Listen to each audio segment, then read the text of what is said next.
Hi, and thank you for tuning in to another episode of Babes in Bookland. I'm your host, Alex Franca, and today I'm discussing Crying in the Bathroom by Erika L. Sánchez with my friend, Diliana. Welcome.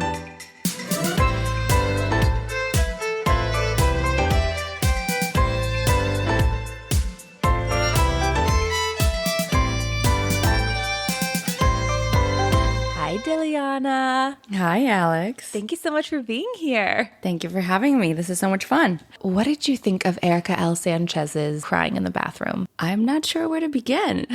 The book is loaded. I didn't know what to expect at all, so I just went into reading it with a fully open mind. I thought it was going to be a funny, quick, light read, and man, was I wrong about the light read. She really goes deep into some really scary experiences and a lot of mental health struggles and a lot of, I guess, unique challenges with her upbringing and being an immigrant. I didn't know anything about her, so I didn't know what to expect. But yeah, very, very relatable to me and my story, but also very deep and profound in many ways. Finding humor in things is a way that she's survived her life thus far.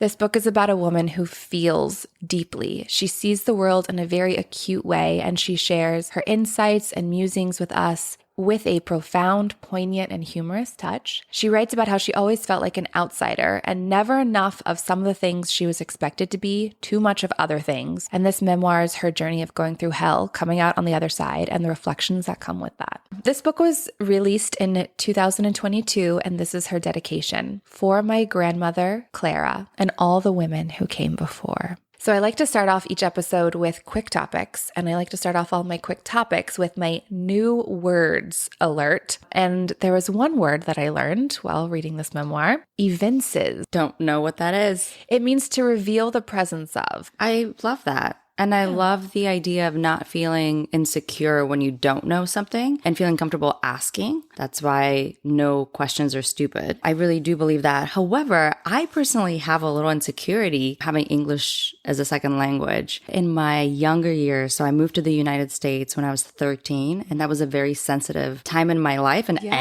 everyone's life. Yeah. I didn't speak any English. Maybe a couple of words that I probably used incorrectly. And I remember starting high school and feeling this extreme fear of being found out that I don't speak the language. And it's like, of course, you don't speak it, so everyone's going to know you don't. But vocabulary has been an insecurity for me, and just the language. So 20 some years later, I feel like I really need to read a lot more, because my English vocabulary is not where I would like it to be, but my Bulgarian vocabulary isn't either. So I'm somewhere in between. Well, I was born in America, and my English vocabulary is also not where I'd like to be, which is why I write down words and look up their definitions. I admire you. Oh. I want to be more like you. Okay, next quick topic. The opening quote, she has this quote on a separate page before she gets into the memoir, is a line from a poem by Emily Dickinson. The line is, "A wounded deer leaps highest." What does that mean to you? What this means to me is that when you're faced with adversity, your suffering, your pain, all of your disadvantages are actually advantages. They make you able to leap higher. They make you able to push yourself and go further. That's what it means to me. You kick into survival mode. I feel like that's happened to me a lot in my life, where, when we live in complacency, when things are good, we're going with the flow, not really happy, but not really, there's nothing really wrong. That's when we don't grow. I think the biggest growth happens when we are faced with adversity and when we're faced with an immense challenge or something that is really going to, I guess, push us to make a change. I think this quote encompasses all of that. And also there's just the idea of when you have nothing left to lose, that's when you can really go for it. A wounded deer, the alternative is death. So you might as well just try your best at that point to get out of the situation or change or grow or whatever it is. Revisiting this after having read her memoir, I can completely understand why she decided to set the tone of her book with this poem, with this line from Emily Dickinson. And, you know, throughout her book, she references poets and artists and writers a lot. And she cites them and she writes about how they've helped shape her and her way of thinking and her worldview. And I really adored that about her because you and I have artist souls as well. And I think finding inspiration from each other and finding a reflection of ourselves in other people is such a wonderful way to feel like you're a part of something bigger than yourself. I loved when she would quote other writers and artists. Art was her way of escaping. I feel that all of these books she read and poetry, and even when she traveled and looked at paintings and things like that in museums, all of that is what got her through the challenges that she was experiencing. And similar to how we are, I think we look for the answers in art a lot of times as artists ourselves. When we can't explain things, and there are plenty of things in life that you cannot explain, we look into how other people perceive these things and how they interpret them, and that we find comfort in that. Yeah. That's why I love art. Yeah. I love art. I love movies. I love music. It's another language that translates our daily experiences as human beings. Completely agree. Our last quick topic. So Erika's parents are Mexican immigrants, and this shapes her in so many ways, which we will get into. And Dee, you mentioned this. You are an immigrant yourself. What was your experience acclimating to American culture? Babe, 13. I was struggling at 13. And Lord, I can't imagine having my entire world change at that point. It was... I'm trying to think of a word. This is where my vocabulary fails me. That is big enough to express how I really felt. It was the hardest time in my life. It was the biggest shock I've experienced physically, and just my world completely changed, being thrusted into something that I to the unknown. Well, for one, I didn't speak the language. And as a little girl, I was very, very outgoing, very much loved books, loved reciting poems, singing. I was such an outgoing performer all the way up until I arrived. And then language was taken away from me. And I was, here, go hang out with these teens who are so mean. From Bulgaria, I moved to St. Louis, Missouri. That wasn't really the most open-minded place to be dropped into. And a lot of things were very different. Like, kids didn't know about immigrants. People didn't understand what was going on. There's nothing wrong with that. It's just my reality was completely the opposite of what it was before. I couldn't use my words. I couldn't use my charm and my personality. I clammed up. Yeah. How could you not? I mean, you literally didn't have the means to express yourself. I didn't want to be seen. I didn't want to be looked at. I wanted people to just not know that I was there. I wouldn't speak. So for the first 6 months, I didn't say a word because I think I said a couple of words wrong or didn't, I made an attempt and it failed. And I was so embarrassed and fearful of how the world would respond to me that I just clammed up. So I didn't speak. I didn't say a word for 6 months. And in those 6 months, I just kind of absorbed everything and learned the language, watched a lot of Friends. So you're learning how to speak the language, but how are you reading and writing and passing school? I started in 8th grade, second semester of 8th grade. In a few of geography, math, some of the subjects I was ahead. So really, I got a passing grade. It was going to be fine. I just needed to learn the language. Practiced a lot of reading. I played a lot of games, kids games on computers where you do spelling and you do things like that. So, and in Bulgaria, I had taken an English course. So it's not the language it's not like if I were to move right now into China or something, I would just be, don't even know what visually I would be completely confused. But here I knew what the words were. I knew the alphabet. I knew how to read. I could read. It's just I didn't know the words. It just was extremely overwhelming. But I think that's the lesson I learned is through patience and being immersed in that environment. You learn it. Your brain is magical. I picked up on everything. And when you're constantly 24/7 immersed into that, you cannot not learn it. Yeah. I had to constantly kind of recalibrate my emotions, expectations, who I was as a 13-year-old. Which is what you're already doing as a 13-year-old. Yeah. Your body's changing, your hormones are raising, chemicals. Yes. America was a complete culture shock to me. So do you have any fun stories of the first time you saw XYZ food? Because even growing up in Texas, I remember when I went to New York for the first time to visit my now husband's family, I had never seen a bagel, had a bagel. I had never had fish tacos that were grilled. We just had fried fish. I had never had baked salmon. I had that culture shock going from Texas to New York. Yeah. In my 20s. Like, what was it like going from Bulgaria to Missouri? Just shock. In every Do way you have that you can think of. Donuts in Bulgaria? We don't have donuts. We have other pastries. We don't have donuts. Well, welcome to the land of Thank donuts. you. You're And welcome. I love me some donuts. I'll say that two things that just came to mind. One was cereal. No idea what cereal was. And I was just so confused as to why candy is in cereal. Why you would eat that for breakfast. It was so strange because the word cereal in Bulgaria is like, it's like the, what are the cereals that you watch? The like soap like operas? a soap opera.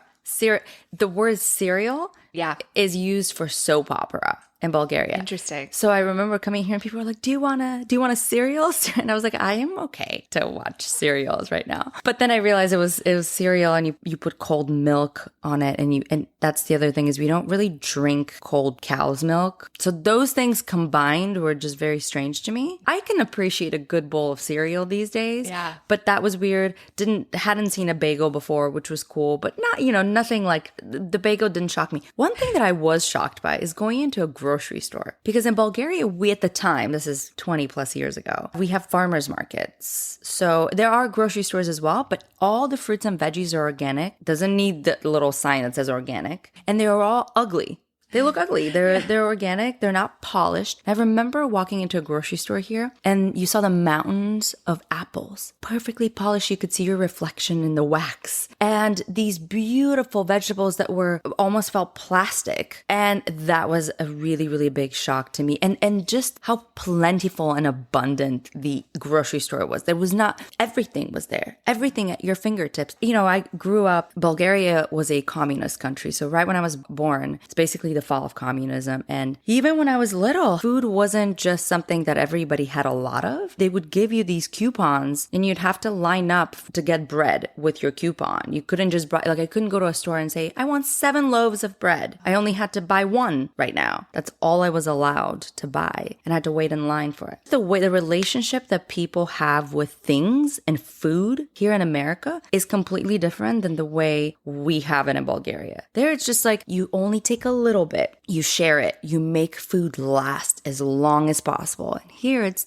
consumerism, right? Everything makes money, but there's also plentiful of everything. So if you want to get 50 loaves of bread when you go to the grocery store, you're allowed. Diving deeper, Erika's book is so funny, even at its darkest moments. And she writes, Mexicans joke as if it's our moral obligation. I think this is what happens when you're accustomed to hardship. We cope using humor so we don't lose our shit. As a people, we have to find humor and meaning in the face of oppression so as not to be defeated by it. And she continues, so much of Mexican humor is based on what appears to be cruel observations about a person's physical experience. It may seem rude to outsiders, but to me, it shows that we don't pretend things don't exist. And she gives examples about how she thought that her bald uncle's name was really pelon, which means hairless, and that she once met a boy whose nickname was mal hecho, which means badly made.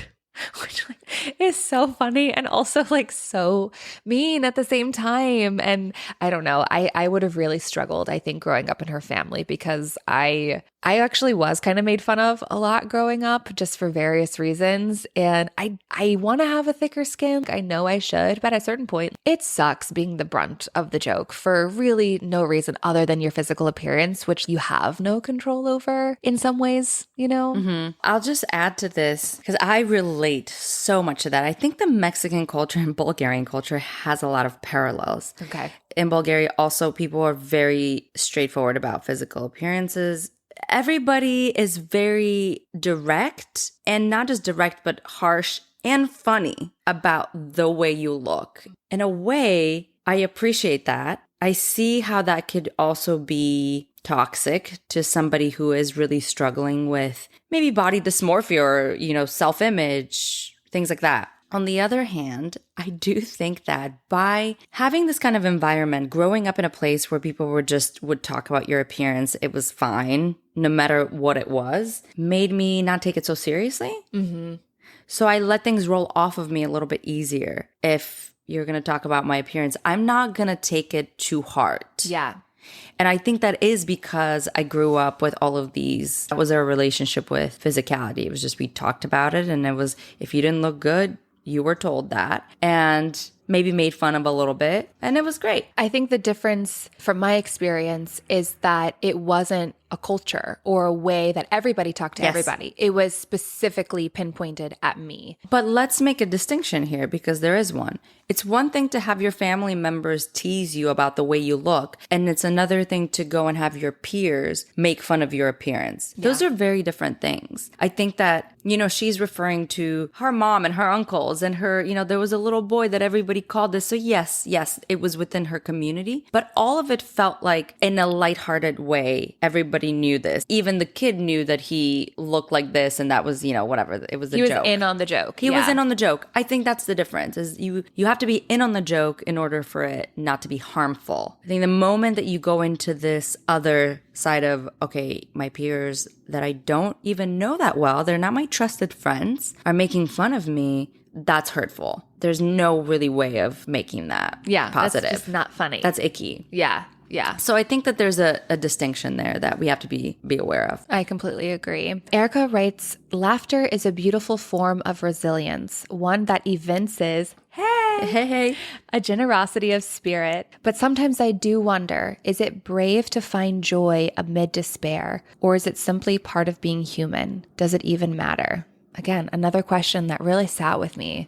I do think it is brave to find joy amid despair. I think that it's also necessary if you're going to attempt to survive this despair. I think there's a strength to that because my God, when things get so hard and so tough and you are at the bottom of a very dark black hole, how can you find joy? You really have to call upon everything inside of you to lean towards optimism and light and laughter. That is not an easy thing to do. I think because she is that deer, that wounded deer that had to leap because of her depression that she talks about and her suicidal thoughts. It was life and death. So I think humor was her coping mechanism. Whether or not she wanted to be funny, she had to be funny. Or she had to find that humor in things. So it is a survival mechanism, I think. Yeah, I completely agree. She writes about how she always felt like an outsider and how so much of her writing, her worldview, and her sense of humor is based on the, quote, discomfort of being fractured and, quote, the guilt of thinking she was not being the daughter her mother wanted. And the way that she handled that was through writing and laughing about her experiences. She writes, I acquired the skill of poking fun at myself, not out of self-loathing, but as a way of coping with the ache of being a person. The ache of being a person. Isn't that so right? It really is. Yeah. We all ache. We all feel it. And aches are not always bad. I don't know if you ever experienced this. I always wondered if I was an anomaly. Sometimes when I get really close to either my husband or my daughter, my son, I am filled with like this love ache for them. I have to touch them. And I feel like a physical ache in my stomach. Isn't that so strange? That's even so now, sweet. years later, it's, yeah. Body is pulling you towards them. Yes. It needs that touch and that physicality because it loves them so much. Yes. I love that. It's kind of weird though. That's funny that the first thing I thought of was, I'm like, you know what? When I get a really good hard massage, that's an ache I really like. Also a good ache. In particular, she writes about ridiculing her mental illness because it makes it less powerful to her. She writes, finding humor in things that drive me to despair invites nuance and complexity into episodes that are otherwise full of only pain. You have to. If you're already in a path of self-destruction and negativity and doom, giving it that weight would make it so much harder. I mean, I don't think you could survive something like that. That does remind me, the weight we give things is the importance we give them. So if something doesn't serve you in your life, don't give it that importance. Don't give it that power. Sometimes it feels like it's not your choice to give it power or not. If it's this external force that's happening to you, I mean, I agree with you. I think that life is our response to challenges, adversity, good things, bad things. But there are times where you can just feel completely out of control. And like your body almost has an involuntary reaction to it, either to go to a bad place or to go to a good place. It takes a lot of self-awareness and being mindful. Oh, totally. I'm not saying it's easy. None of it is easy. I don't think it's easy. I just think that everything was against her from the moment she was a little kid, From the moment she was born. Her mother talks about how she would cry in the womb. Do you remember that? Yes. Yeah. From the moment she was born, and the family she was born, the expectations that were placed on her, the world around her, the career she chose, which was not something that you can easily just fall into and get validation from. Every single thing for her was a fight. Yeah. And not just that. It's just her depression, which is a chemical imbalance. It's not even, she has no control of the chemical imbalance. Right. Even in that, she talks about how she found art and laughter. And those are the things that got her through. And she reached for them. And so that's really all I'm saying is that she said it. I'm just piggybacking on her saying, I chose not to give my depression that weight and power. Because if she did, she's resigning to it. But she chose to fight. And that's fucking cool. It inspires me so much to see her go through, to be in the trenches with her through all of the shit that she went through, because it makes me feel like all the things I've gone through are okay and I got through, and then all the challenges that are ahead makes me feel like I can do it. I can get through this. Yeah. Whatever is coming, come at me. It just gives me it empowers me. I love that. Oh, hell yes. Erika continues, I search for humor in all things. It's become a defense mechanism, a weapon, a source of joy. If we can laugh about something, it hurts less. And I did a quick Google to confirm, but yes, laughing increases the brain's production of endorphins and dopamine, and those literally relieve pain and stress. So it's something to try. One thing that I read recently that has really stuck with me, and I feel like it's very appropriate to what we're talking about, is it's not the reaction, it's the response. And the difference between the word reaction and response, because response is a choice and reaction is basically like an involuntary thing. That just opened my world. And that's a weapon right there. Choose your response. Don't just have a reaction. Goes hand in hand with Erika's journey. We've talked about this, that she is the daughter of Mexican immigrants. And she actually wrote a novel that's titled, I Am Not Your Perfect Mexican Daughter. She writes this, I grew up thinking I didn't matter, that no one cared what I had to say. The world didn't see me, the daughter of working class Mexican immigrants. What it did see, it considered disposable, inconsequential. I searched everywhere for a model for the life I wanted, but found few. She wants to be a writer, but she isn't sure how because she doesn't have access to examples. But she does start seeking the texts of women writers to see where she could fit in. Toni Morrison and Virginia Woolf are big influences, and she writes about, quote, being indebted to all of the women who came before, those who paved the way, as well as those whose talents were extinguished, buried, or sublimated because the world was afraid of their strength. She credits and thanks these women and feels that because of their rebellions, she now gets to lead this life that she's created for herself. I feel like we are all indebted to the women who came before us. And I love that she specifically calls out the women whose talents were extinguished or sublimated because the world was afraid of their strength. That just feels so right to me.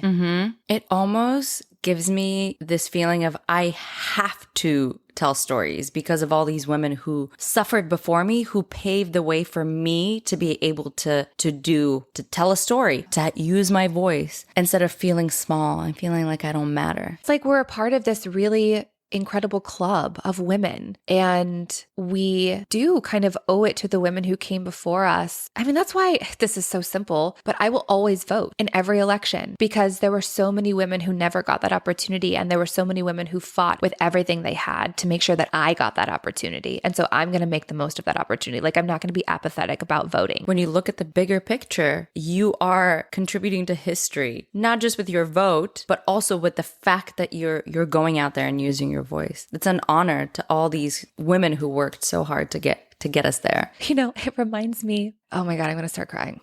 It reminds me of that. This is so dumb. It reminds me of the quote in Barbie, though, where she says, mothers stand back so their daughters can see how far they've come. I was like, Greta Gerwig, how dare you? Because I just started sobbing at that. And that's all that I want for my children. Yeah. It's a beautiful quote. And it's so true. The book made me think about my mom, not differently, but we could be hard on our moms for different reasons, depending on your relationship with your mom. But sometimes I forget to note where she comes from and how far back she started for me to be here. So the book was a good reminder that, yeah, my mom did a lot a lot of things that were really difficult for her to do so that I could be here in my privileged starting position. The book was really a reminder of the women before us. Yeah. Who paved the way and whose shoulders we're standing on. And Erika does have a difficult relationship with her mother. I read earlier that she felt guilt about not being the daughter that she felt her mother wanted her to be. But they will have some breakthrough moments. And I really loved going on that journey. I think you're right. I think that it's not always easy to do because I think we can take for granted the people in our life. I don't know. It's a struggle for me, because I also don't think that just because you can understand why someone does something and you can have compassion for that doesn't mean that you accept their behavior and accept them in your life. Correct. Okay, so Erika writes about having to be her parents' liaison. She writes, the power dynamic between non-native speaking immigrants and their American-born children can be mystifying for those who have never had to advocate for their disempowered parents. Sometimes we had to be the caretakers, whether we liked it or not. I learned to shed any sense of self-consciousness or intimidation because my parents needed me. Being a mouthpiece for my parents taught me to be assertive. I learned to stand up for myself. I learned to get shit done, which I think are all amazing qualities to have at a young age. But do I necessarily think it's fair that she had to grow up that quickly? No. Parents were really lucky to have her there to advocate for them. But that's a big weight to bear when you are a young person yourself. And that's a very early age to have your eyes opened to the way that the world works. I mean, she has not been naive for a very, very long time, if she ever was, really. She talks about being at the restaurant with her parents and how the waitress was very rude and short to them, but then turned around to the white family and was so happy and jokey. And she wrote down on a napkin, Mexicans are people too. She shouldn't have to teach somebody that lesson when she's a teenager. At a young age. Yeah. Like, what the hell? How unique to have that strength as a young little girl. Yeah. If it doesn't break you, it makes you stronger. There's other things she goes through that I think are not okay for young women to go through, and they do with, men, experiences like early sexual experiences and things like that I cringe at. But with her growing up fast in terms of like communicating for her family, I do feel that is something that is empowering. Yeah. You know what? You just brought it up. Let's get into that uncomfortable sexual experience because that's right next on my outline. Oh, perfect. She calls her senior year of college her slut year because she was all about exploring who she was, her independence, her sexuality. But she writes about this experience that she had with a quote unquote friend, Martha. So she's extremely drunk at a party and is passing out in a room when Martha sends a boy Erika is interested in, Jose, after her. Erika is so drunk that she has to push him away mid-kiss and she vomits all over the place and he leaves, thank goodness. And the next morning, Martha's like, you're welcome. And Erika is thinking, wait a second, I was so drunk I could hardly hold myself up. And this girl decides to send in a boy to come be with me. And she writes, I used to believe that rape happened in dark alleys and parking garages. I thought they had to be physically violent, the man forcing your legs open. I never considered that rape could happen when you're so drunk you can't even hold your body upright, and you're vaguely attracted to the guy who creeps into the room when you're fading in and out of consciousness. We didn't talk about consent. We didn't talk about slut-shaming, toxic masculinity, and misogyny in women, and about the interconnectedness of all these things. We can't identify what we don't have the language for. And so I didn't have the words for what happened to me. I knew that whatever it was, it felt wrong, but I wasn't entirely aware of why I felt that way. She should have been completely safe to have this drunk experience. And the fact that it was her friend who sends this boy in, gives this boy permission on Erika's behalf. I can't tell you how many girlfriends I have who that's happened to. Women get taken advantage of in many ways than just somebody pushing your legs open and forcing themselves on you. There's so many other ways, and it feels shitty. That's just the shitty stuff women have to deal with. And it's why it's so important that stories like this exist for us to read and be able to chat about. And now everybody's really harping on consent, right? And that consent is not the lack of no, but the audible yes. And there's a part of me that feels like that can get really awkward, right? When you watch a rom-com and the guy's he leans in and he's like, can I kiss you? And then you're just like, no, just fucking kiss her. Come on. Well, I think just like if somebody is belligerent, blackout drunk, if she that's can't a no. say, I mean, right. I agree with you. Gotta Dee. I completely agree with you. But like, if Jose had been like, "You want to make out," and she's too drunk to say yes, then there's your answer. She can't say yes, so go away. Yeah. Not if she doesn't say no, that's a yes. We've had to flip the language because we just have too many experiences like this. Enough. So she's exploring her sexuality her senior year of college, like I said, but she writes, she didn't yet understand the complicated tapestry of sex and shame for a Latina, and for me specifically. She continues, as I grew up in traditional Mexican culture, sex was portrayed as something that was done to you. For a woman, it was an act to be endured. The only power we had was holding it over someone in order to manipulate them. There was never any talk of female pleasure, never any acknowledgement that we were active agents in the process. All right. What were you taught about sex growing up? God. I know. Nothing. Literally really? Nothing. Nothing. Never. It was never discussed in my family. But what about at school? Were you hearing things? Did you have a health class? Through friends, I guess. Yeah, I mean, I played it really safe. I lost my virginity when I was 18. I think I was done with high school already. And it was to my boyfriend at the time. I mean, I was so afraid of being slut shamed or anything. I was such a I think just again, moving to the US I got clammed up. So I was like, don't make any wrong moves. That specifically in that department, I was very closed off. The kind of idea that women are just supposed to, it's being done to them.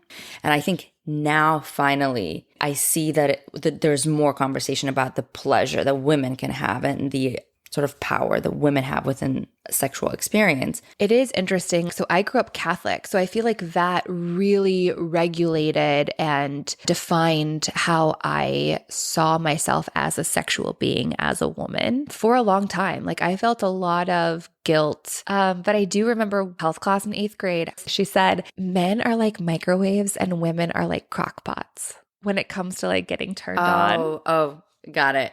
Sorry, it took me a moment there, but yeah, that is true. I feel like that is an accurate, right? Accurate description. Yeah, that always stuck with me. And you know what it did was it gave me permission to feel okay that I wasn't like a hornball. All right, so Erika, getting back to her self-proclaimed slut year, senior year of college, she starts having vaginal issues. And she writes about being tested for HIV, even though she used protection, and she talks about the agonizing wait for the results. She's convinced herself, quote, that she had HIV and was going to die of AIDS, to my family's utter shame. This kind of catastrophic thinking was a byproduct of my tendency to spin ridiculous, elaborate, and in this case, woefully ignorant tales and believe them wholeheartedly.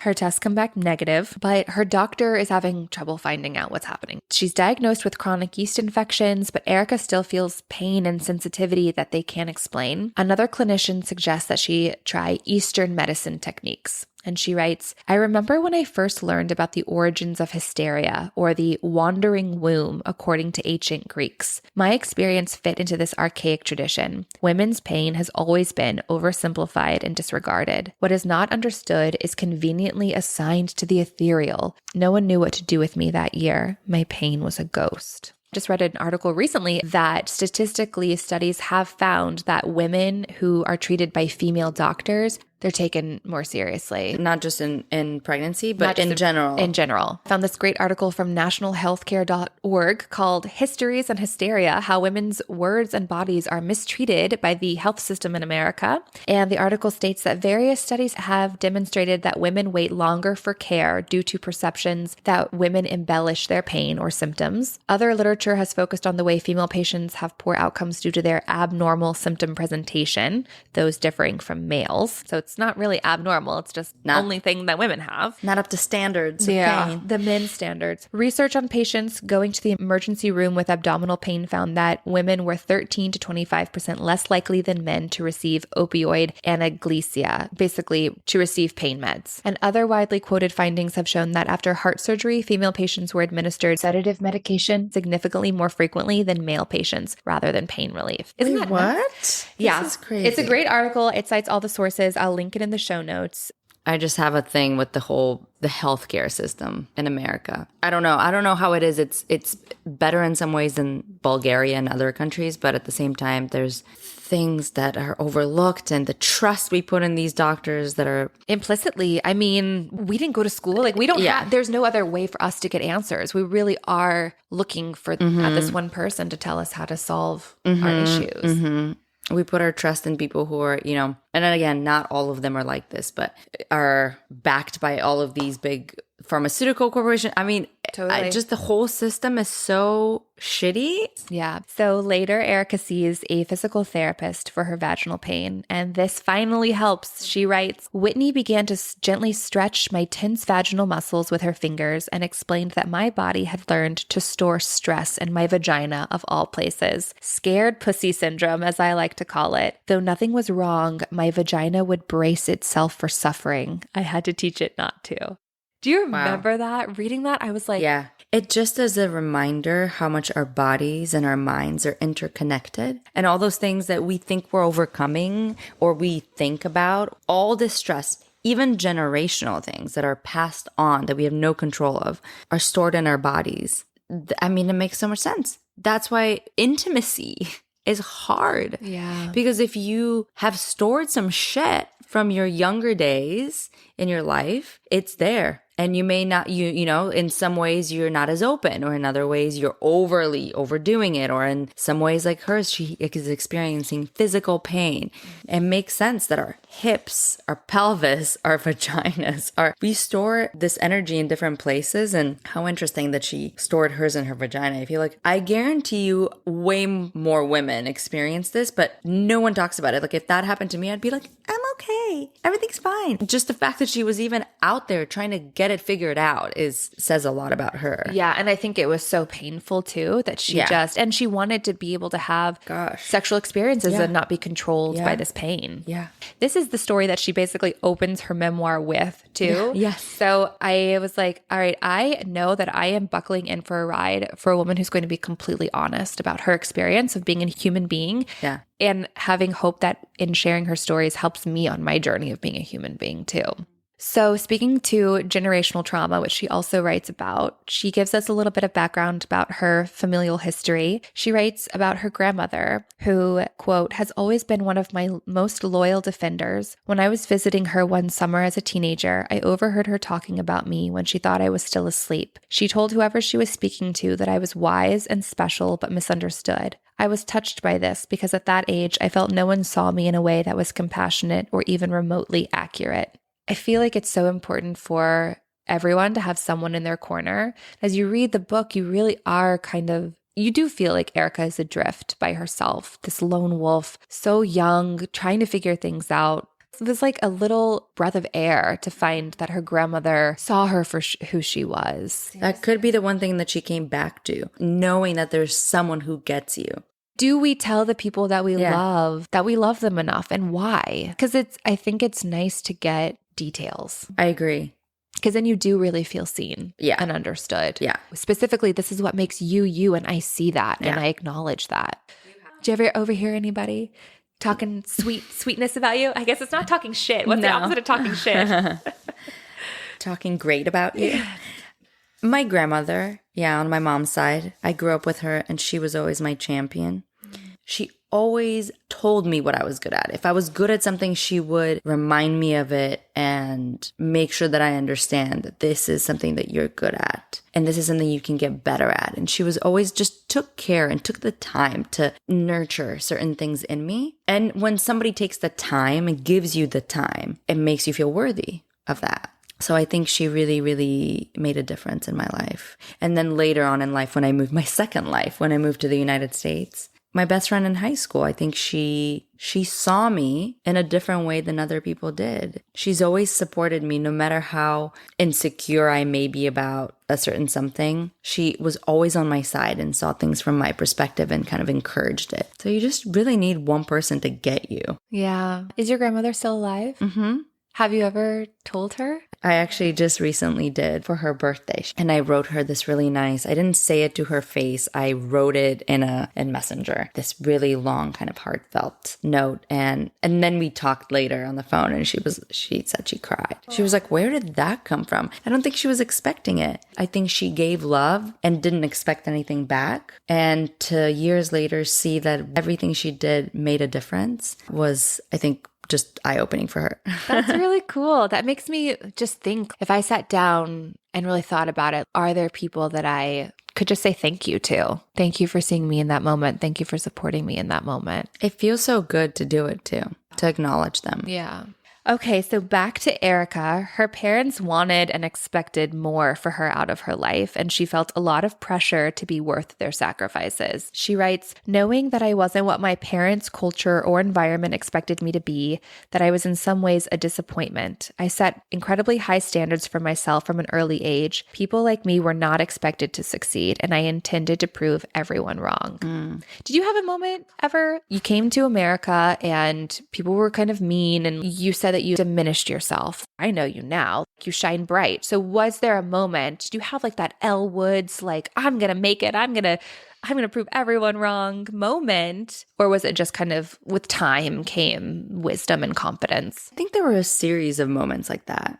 And I don't know if I remember all of them. There were definitely a few that I remember thinking, I will make it. I'm going to survive. Not only am I going to survive, but I'm going to thrive. Or you'll see, that kind of moment. Yeah, absolutely. I think these moments came in at times when there was a big change or something really negative happened and I had to overcome. So naturally, I had to just kick into high gear and fight for what I wanted. I think I'm very lucky because I don't feel that I had what she describes as, someone like me is not expected to succeed. I didn't have that. I come from a family of 2 world-class gymnasts. My father won a gold medal in gymnastics, so he was an Olympic gold medalist. In a way, I have the standards were set high, like, oh, here's what your parents achieved. What are you going to do? Like, what are you going to do? And it's not that I didn't go into gymnastics. So I wasn't. Do you think it would have been different had you gone into gymnastics? Because that would have been like an actual bar that you would have had. It would have been, I don't impossible. think. I mean, nobody wins gold medals in gymnastics. I'm very, very grateful that my parents didn't force me to do gymnastics and that I was given the opportunity to make a choice for myself because I don't regret it and I did not want to follow in those footsteps. I wanted to carve my own way. And in ways, I do feel that there is that bar of like, well, look at the achievements that happened before me. Like,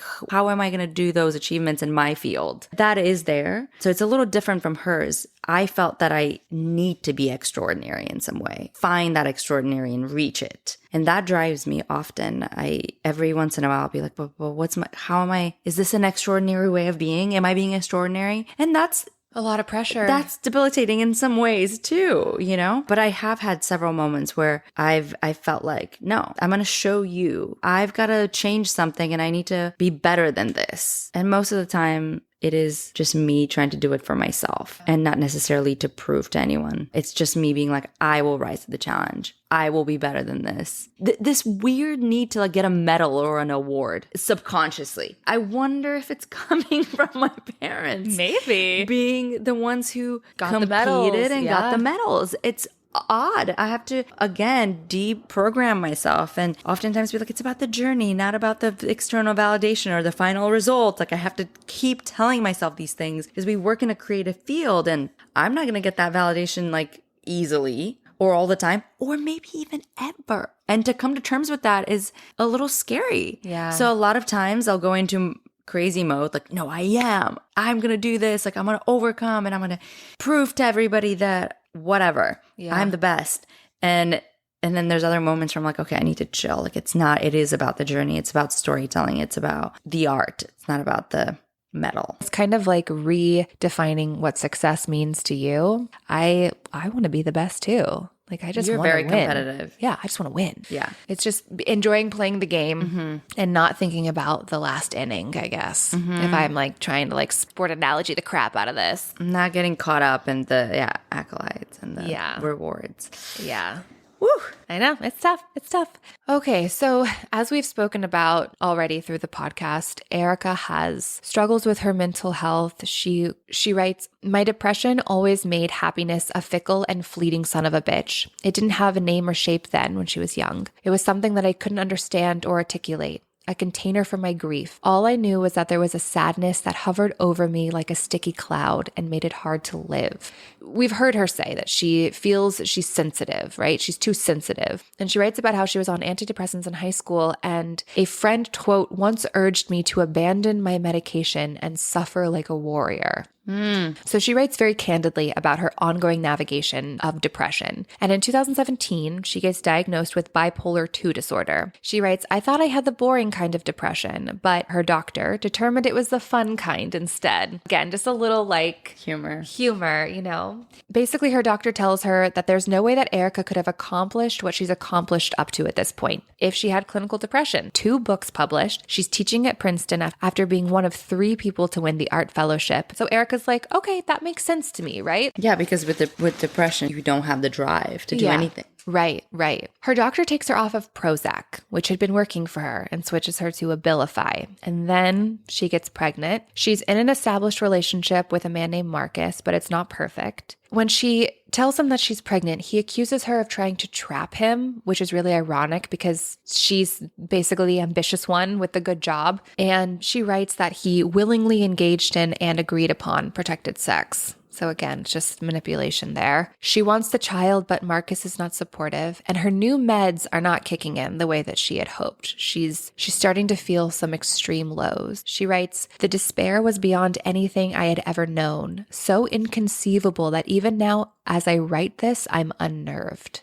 She's suicidal, but she continues teaching, doing her best for her students. She writes, "I suppose my Mexican work ethic was stronger than my illness. If my parents could work in factories every day, I could teach a class." What a pressure to put on yourself, though. She's just like, get it together. Trying to move forward through her life. Then she starts wondering if Abilify is okay to take being pregnant. She writes, "I asked my psychiatrist over and over again if it was okay for me to take Abilify. She insisted it was fine. I wasn't convinced. I told her I was considering an abortion, and she shook her head. In her thick Russian accent, she responded, 'Abortion always bad.' I didn't know that a doctor was allowed to say that, but I didn't challenge her. In my sad and bewildered state, I simply agreed and left. I didn't know what I expected to hear from this doctor who, when I told her my sex drive was low, recommended I just lie there because men's egos are fragile."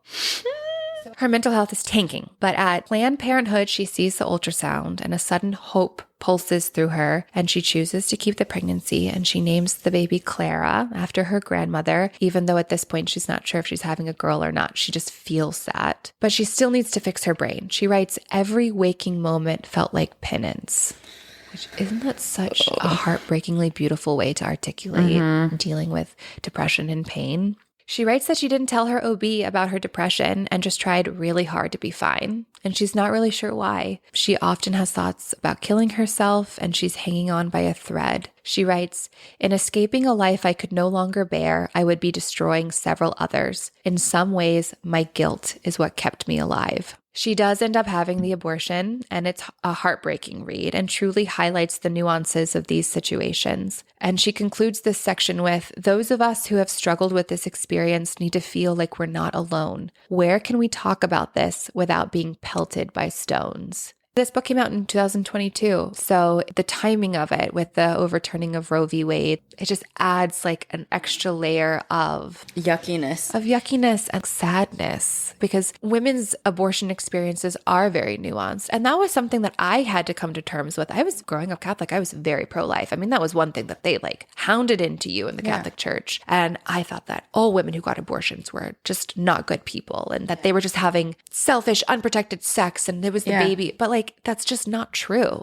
It also made me think, because so many of the states these days have these caveats, like no abortions after this time, except if the mother's life is in danger. And I'm like, well, Erika's life was very much in danger here. With her mental health, is that something that these people are taking into consideration? No, it's not. It just infuriates me even more. After her abortion, she has no support from Marcus. She reaches her breaking point and she checks herself into a psychiatric hospital. A doctor there changed her meds again, took her off of Abilify, which wasn't working, and told Erika that she made the right choice with the abortion because Abilify is not okay for fetuses. And back to how I don't trust doctors. I know. I mean, and look, I Googled it. And the thing about you, we both know this, having been pregnant, the thing about it is no woman is electively signing up for a thing where she's like, you know what? They haven't tested it. I'll be pregnant with Abilify. Yeah. Let's see what happens to my baby. Like, no, that's just not what happens. So it's a tricky thing to navigate. But a doctor should be like, it's a tricky thing to navigate. It's up to you. There's not enough studies being done. She should empower her with knowledge, and then Erika could have made her own decisions. Yeah. Exactly. She leaves the psychiatric hospital after a week. She starts running, which is a positive outlet for her for a little while, but she still has really convinced herself that she is damaged beyond repair, and she starts making concrete plans to kill herself. She's trying to figure out where her cat will end up. She's trying to unload her money from her savings to her parents' accounts. She writes that she needed her family's blessing to kill herself, but they won't give it to her. So she continues on. She goes back to a hospital and she writes that her depression took everything from her. Her personality, her humor, her hope, her writing, her baby, her ability to speak. Ugh, that is a low I don't think I've ever reached. I'm tearing up thinking about it right now. She starts ECT, electroconvulsive therapy. She writes, under general anesthesia, small electric currents would pass through my brain to trigger a seizure, which would change the brain's chemistry. And this is finally the thing that helps bring her out of her depression. And like you said earlier, this was a real chemical thing. This isn't something that like, just speak affirmations into the mirror every morning, Erika. No. You'll be okay. Yeah. No. This was something that needed medical intervention. Yeah. It just begs the question, like when a mother's life is at danger, like what does that really mean? Yeah, this sure sounds like it. She breaks up with Marcus. She moves back in with her parents. She continues outpatient ECT and she's finally improving. She's able to go back to Princeton for the last year of her fellowship. And she writes, I always believed that I felt too much, cursed my sensitivity. But who would I be without it? Through my recovery, I fell in love with life for the first time. I became enchanted beyond belief. I was delighted by the simplest things. I whispered to birds, I thanked trees, I looked up at the sky and felt devastated by its beauty. My return to writing felt like slowly pulling nails from my body. Writing, that delicious ache, is what always kept me alive. Words for me are a form of prayer, a kind of reverence. They say, thank you, thank you, thank you. Isn't it beautiful? I cried. I know. I cried a lot during this book. I cried in my bathroom when I was reading it. At the end of the book gets really... Oh, yeah. I think because you suffer with her through the whole experience, and then the ending is just so powerful. I completely agree with you. Dee, I think I'm just going to have you come back so we can talk even more, because there were so many parts of her book that we really just brushed the surface. And this was such a moving and empowering and insightful memoir that I just want to keep digging. So if you'll come back, I will come back. I'd love to have you. Perfect. I will talk about Erika any day. Okay, well, awesome. Then we will just leave it here for now. And part 2 of Crying in the Bathroom, Erika L. Sanchez's memoir, will be coming to you soon. Yes. Thanks, Dee. Thank you for turning me onto this book and allowing me to experience it. I love it. Well, I love you. I love you. Bye, everybody. Bye, everybody. Thanks for listening to Babes in Bookland. To access the full version of this episode, you can subscribe on Apple Podcasts or support us on Patreon. Visit babesinbookland.com for more information.